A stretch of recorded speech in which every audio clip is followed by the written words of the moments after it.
Yes.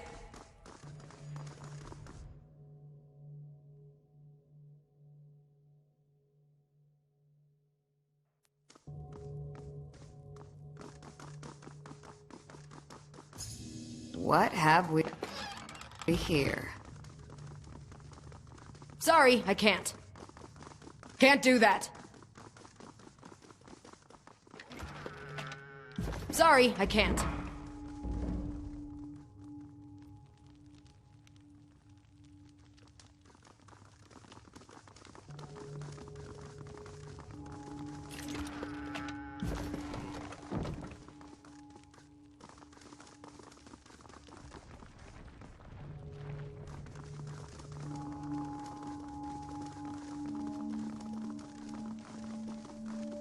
Can't do that.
Can't do that.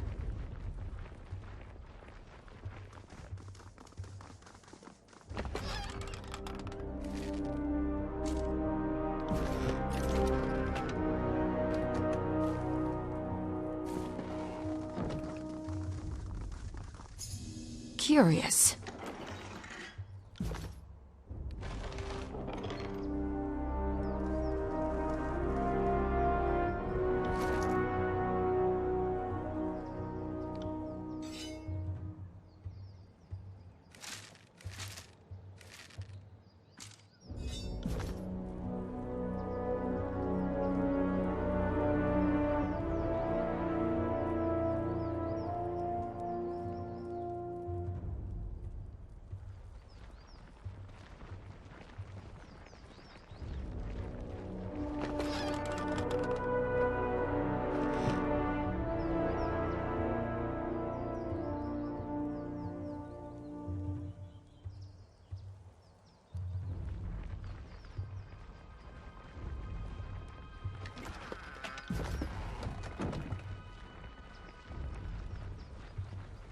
Sorry, I can't.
You call yourselves officers of Kyros' army, but your conduct falls short of my expectations.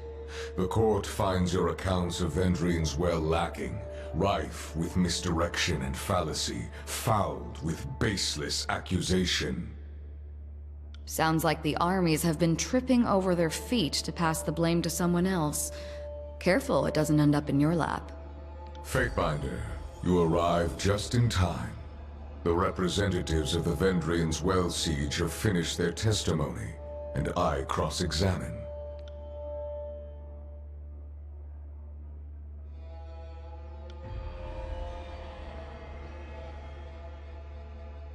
Bloodmulch here wishes to put you to task for killing his master, the Fifth Eye.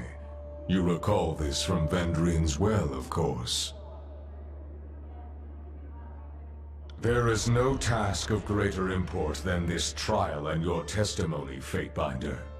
I will thank you to treat these proceedings with deserving respect. The charge is murder of a subject protected under Kyros' law. The punishment is death. I hope you can answer for yourself, Fatebinder. Let us begin. Offer your testimony. We would hear your account of what led to the officer's demise. Lieutenant, I ask that you show some propriety in my hall. I can well imagine. The court has tried enough former and present soldiers to grasp the influence of mayhem. Disorder in the field can sway even the most rigid sense of morality. Yet the court still places trust in its servants, trust which is now challenged. Is that so? I haven't heard any similar testimony to suggest it. I am willing to concede that the chaos of the war was a contributing factor to the moral confusion you showed on the battlefield. The Fifth Eye was one of the voices of Nerat's more troubling servants, to be sure. His wartime atrocities go beyond any rational number. And yet he conducted himself within the letter of the law, which is more than I can say for some.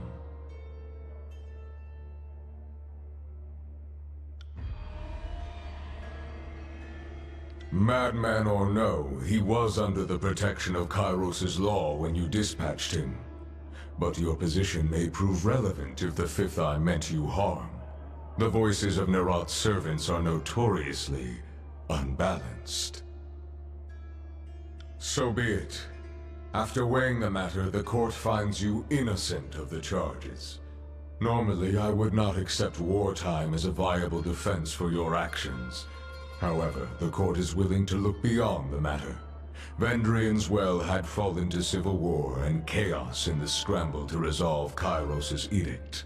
Loyalties were questioned all around. Enough. I've let you speak enough on this subject. Lieutenants, there is a civil war afoot, and I require an explanation.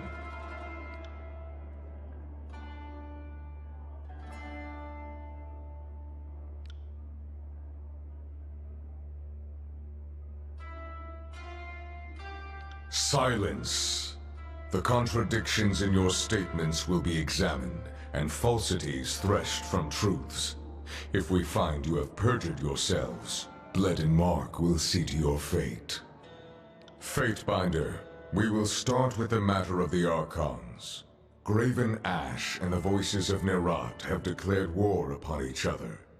In addition to violating Kyros' peace, they have thrown the conquest of the Tears into disarray. By all accounts, these hostilities began shortly after your arrival. Tell us what transpired.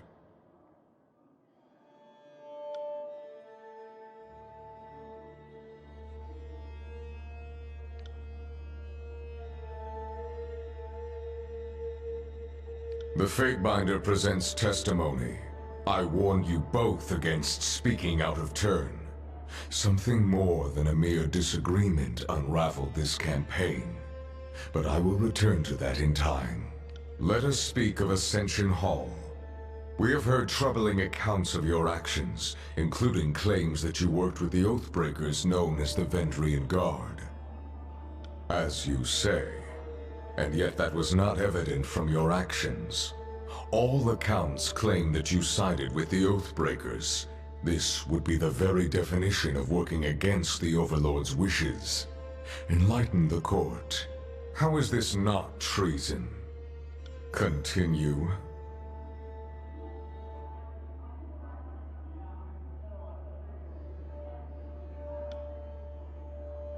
I will consider this testimony at length.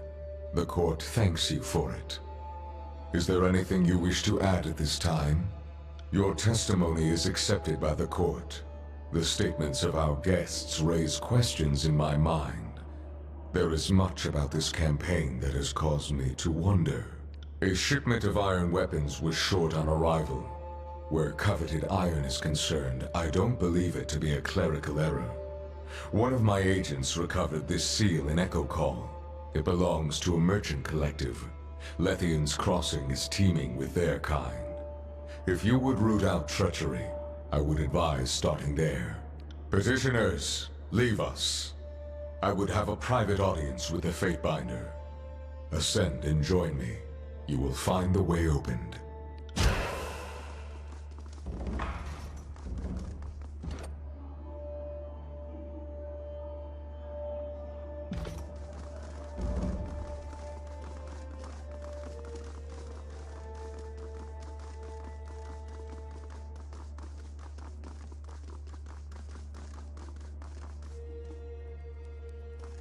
This civil war, this feud, is an insult to Kyros' peace.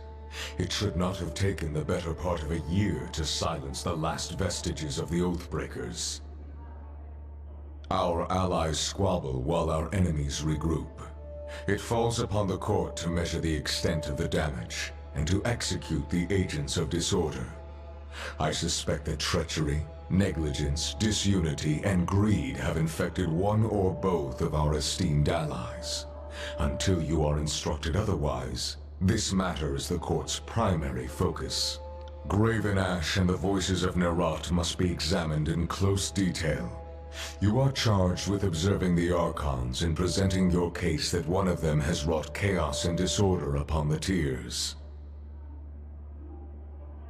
It's possible, but the momentum of the conquest up to this point suggests otherwise. The failure at Vendrian's Well implies a coordinated will behind the chaos. As always, you will be held accountable for what you do in the court's name. But you are free to conduct your investigation in the manner of your choosing. You must expect lies, misdirection, and manipulation. Suffer not such obstructions of justice. At first, we were not amused by your alliance with the Tearsmen, but there is a logic, a pragmatism to the situation that we are willing to entertain. You deputized our enemies to bring order out of chaos. So long as you keep them on a tight leash, we will permit this union to continue under your auspices. The opportunity to bring peace through collaboration rather than warfare is one we shouldn't ignore. But if these Oathbreakers trust you, then take advantage of the connection. If indeed Graven Ash or the voices of Nerat conspire with our enemies, this would explain much of the events in Vendrian's Well and the feud ignited therein. Be careful that you don't invite them too closely into your confidence. I would not empower the rabble by sending a servant of the court to do their bidding. Ensure that your objectives come first in all things. You see the nobles milling about this court. You hear the anxiety and uncertainty of a conquered people. Day and night I audience declarations of fealty to curry favor. What you don't see are the dungeons beneath the court, and the hundreds of Tearsmen who strained against Kyros' rule. I warrant that your Oathbreaker allies know a few of them, whether by blood or by allegiance. Let it be known that their lives are forfeit to the court's mercy, and any action meant to shatter what order we have established will be met with the swiftest reprisal. Blood will flow through these halls. Is that clear? I'm glad we understand each other. Be sure your new friends understand as well. Do not toy with the locals. Subjugate them if they will serve. Destroy them if they have exhausted their usefulness. I will not permit them to vanish into the tiers, there to gather strength with renewed defiance for the Overlord. Your fellow Fatebinders have been busy acting as my eyes and ears. I have a few leads for you to follow. You should, of course, speak with your brothers and sisters of the court if you need further counsel. The disfavored have made use of the Sage's network of dovecotes and messenger birds as they come under capture. I've heard multiple claims of strategic communications gone missing. The Sages are broken, their citadel in flames, but they were not slaughtered to the last.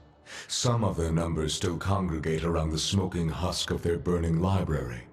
If they have been reading disfavored communications, learn what they learned, then execute them. There is a final matter to discuss, a sensitive topic. In spite of the many shortcomings at Vendrian's Well, you managed to make a name for yourself. You proclaimed an Edict of Kyros, resolved its demanding conditions, and ascended the Moutain Spire. Any one of these feats would be worthy of recognition by the highest authority. You managed to accomplish 3. Your sense of obligation to your role is admirable, but modesty will not recommend you to the task ahead. Whether by design or by accident, you have captured the attention of Kyros' army and the local tiersmen alike. This is no small opportunity, and the court charges you with exploiting your new standing to its fullest potential. You have a title in our hierarchy. However, it's a little-known secret that one's standing in the world is determined by their infamy, their deeds, and how they come to be known. Mind this notion as you bring justice to this lawless frontier. There may come a time when your deeds speak for you louder than any title. Whatever you did to capture the attention of the masses at Vendrian's Well, I would encourage you to do so again. Good. It falls to us to set a new standard for these southern barbarians. You are dismissed. Should the court have need of your presence, you will receive word. Go forth and do my bidding, and bring glory and honor to the tiers in Kyros' name.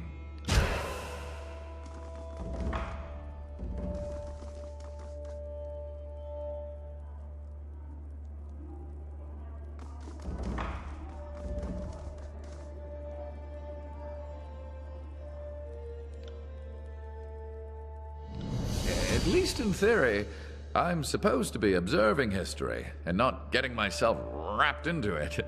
All the same, this is the thrill of a lifetime. Rarely does one stand so close to monumental moments in the making. You're playing a very dangerous game, or maybe toying with your food. By adopting the Vendrian God, you've bloodied the waters with the chum of hope. I must ask, did you help the Oathbreakers to suit your own plans and whims, or do you genuinely wish to protect them?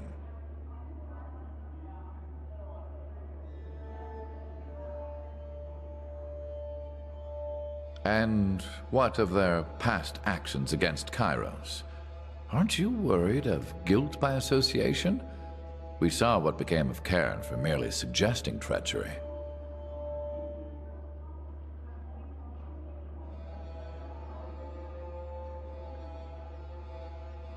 The Archon of Stone was said to be cavorting with the locals and suggesting that Kyros' claim to the tiers is invalid. Of course, the locals in question were the Beastman tribes, not regular folk. Not saying you're doing exactly what Cairn did, just worried someone will infer that you're up to something treasonous and need some preemptive justice. You rescued the Vendrian Guard from the brink of doom, as you did with me. I speak from experience when I say this. That buys you a lot of loyalty. Whatever you do next, consider that many eyes will be upon you, for you have both delivered and taken away the Overlord's edicts, and few will know how to make sense of the latter. You are an exception the Archons cannot afford to ignore. They will likely aim to control or destroy you. Most of Kyros' edicts were either worded to end in a manner of the Overlord's choosing, or the edicts have simply continued in perpetuity. That's not to say there haven't been stories of broken edicts. They're just uncommon. The oldest is, I think, Golbraith and the Edict of Sorrows, and that tale dates back to around the year 110. In all these stories, Kyros' edict very clearly gives its victim a single way to escape, and someone manages it. What's never happened is the pure abatement of an edict, like using a spell of warding or cancellation.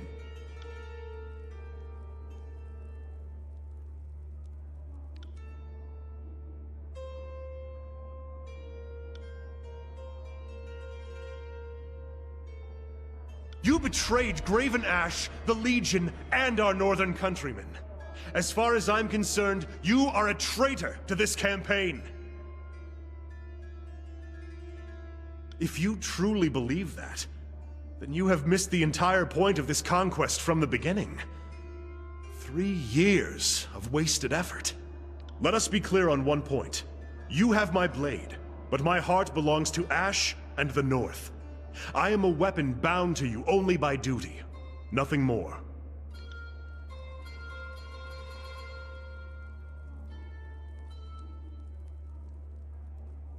So, the Scarlet Chorus and Disfavored are at each other's throats.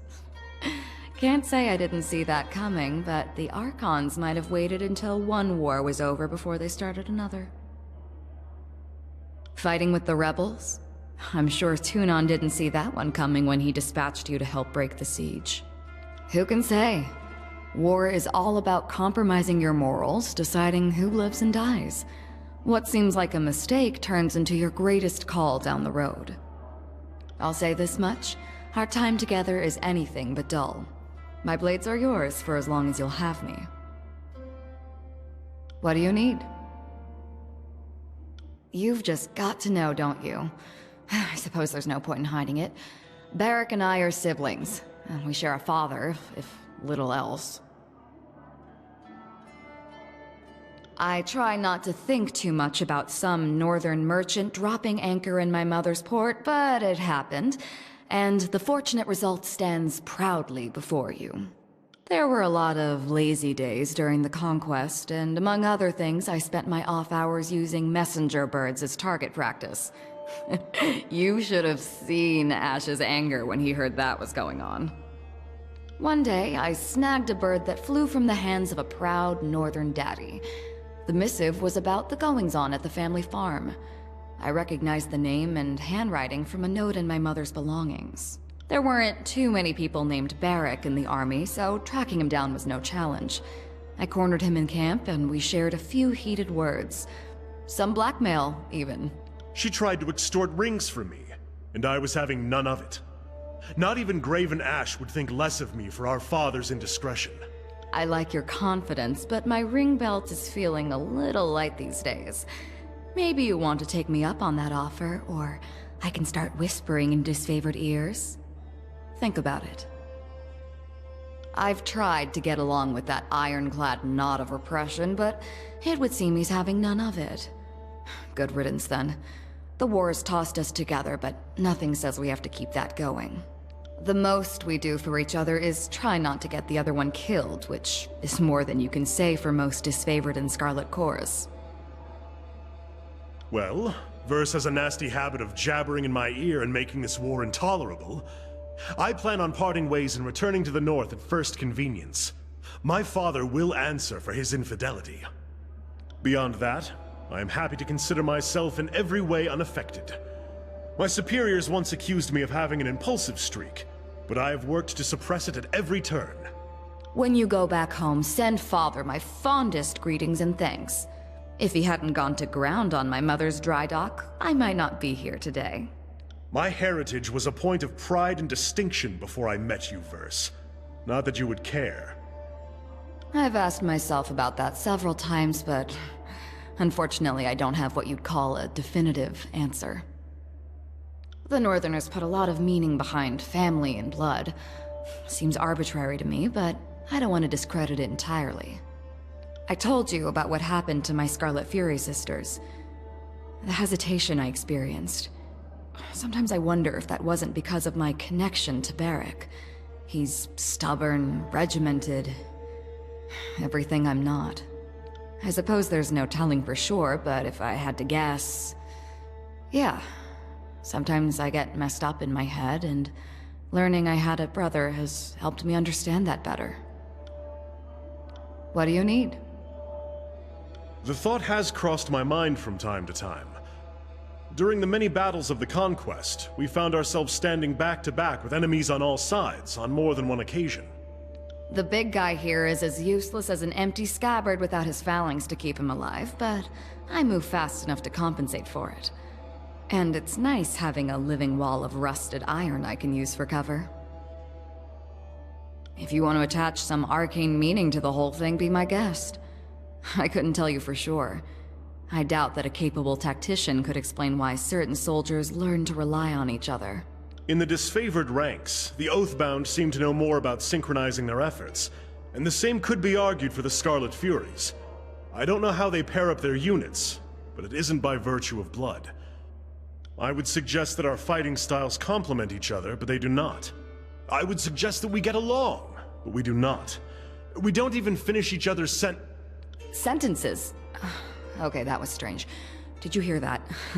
The next time I catch a whiff of Barrick's meaning, I'm keeping my mouth shut. Absolutely not. Our fighting styles are incompatible, and any disfavored lieutenant will tell you not to join at the hip soldiers who can't stomach each other. I'm inclined to agree. If you want to pair up fighters, there has to be some great passion or magnetism between them. We don't have it. Now see here, Versa's temperament and unpredictable ways are an annoyance, but no challenge is beyond my skill.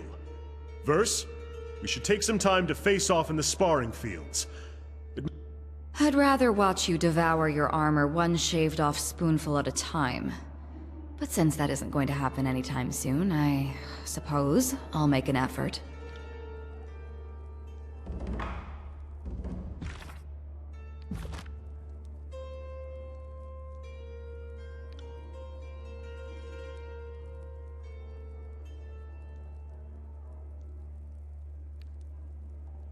We can do this!